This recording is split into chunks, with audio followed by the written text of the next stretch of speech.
Hi, welcome to Yoyo TV.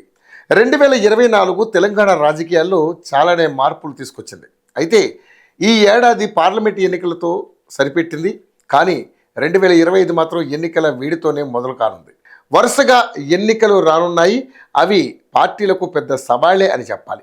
ఎలాంటి న్యాయపరమైన అడ్డంకులు చిక్కులు ఎదురు కాకుంటే సంక్రాంతి తర్వాత నుంచి వరుసగా స్థానిక సంస్థల ఎన్నికలు జరగనున్నాయి.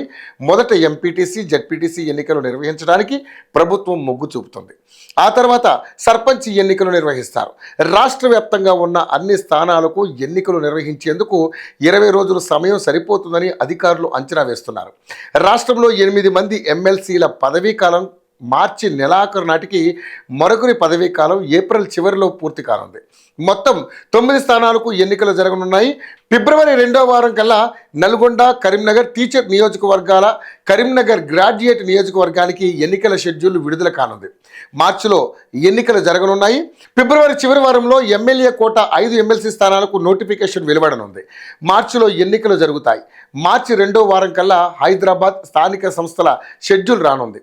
ఈ నెల 26 తర్వాత గ్రేటర్ హైదరాబాద్, ఆ చుట్టుపక్కల ఉన్న మున్సిపాలిటీలు, మున్సిపల్ కార్పొరేషన్లు మినహాయించి రాష్ట్ర వ్యాప్తంగా ఉన్న మున్సిపాలిటీలు, మున్సిపల్ కార్పొరేషన్ల పాలక మండళ్ల పదవీ కాలం ముగియనుంది.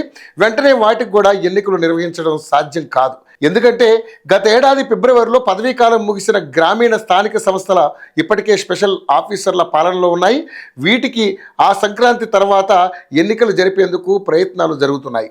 అందుకని జనవరి 26 తర్వాత పదవీ కాలం ముగిసే మున్సిపాలిటీలు, మున్సిపల్ కార్పొరేషన్లకు స్పెషల్ ఆఫీసర్లను నియమించేందుకు ప్రభుత్వం సిద్ధమైంది. ముందుగా గ్రామీణ స్థానిక సంస్థలు, ఆ తర్వాత ఎమ్మెల్సీ ఎన్నికలు నిర్వహించిన తర్వాతే పట్టణ స్థానిక సంస్థల ఎన్నికలను నిర్వహించే అవకాశాలు కనిపిస్తున్నాయి.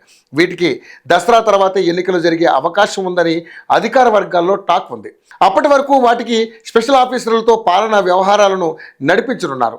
ఈ నెల 26న రాష్ట్ర వ్యాప్తంగా 11 మున్సిపల్ కార్పొరేషన్లు, 120 మున్సిపాలిటీల పాలక మండళ్ల పదవీ కాలం ముగియనుంది. ఈ ఏడాది వరుస ఎన్నికల నేపథ్యంలో ఎక్కువ రోజుల పాటు ఎన్నికల కోడ్ అమల్లో ఉండే అవకాశాలున్నాయి. రూరల్ లోకల్ బాడీస్ ఎన్నికలను పూర్తి చేసేందుకు కనీసం 20 రోజుల పాటు సమయం పడుతుందని అధికారులు అంటున్నారు. అంటే షెడ్యూల్ ఇచ్చినప్పటి నుంచి కొత్త పాలక మండల బాధ్యతలు తీసుకునే వరకు కోడ్ అమల్లో ఉండనుంది. ఎమ్మెల్సీ ఎన్నికల నేపథ్యంలో కనీసం 40 రోజుల పాటు ఎన్నికలు జరిగే జిల్లాల్లో కోడ్ అమల్లో ఉంటుంది. ఇవి ముగిసిన తర్వాత అర్బన్ స్థానిక సంస్థలు నిర్వహించే సమయంలో మళ్లీ ఎన్నికల కోడ్ రానుంది. రూరల్ అర్బన్ స్థానిక సంస్థల ఎన్నికల్లో సత్తా చాటేందుకు కాంగ్రెస్, బీజేపీ, బీఆర్ఎస్ పార్టీలు ఛాలెంజ్గా తీసుకున్నాయి.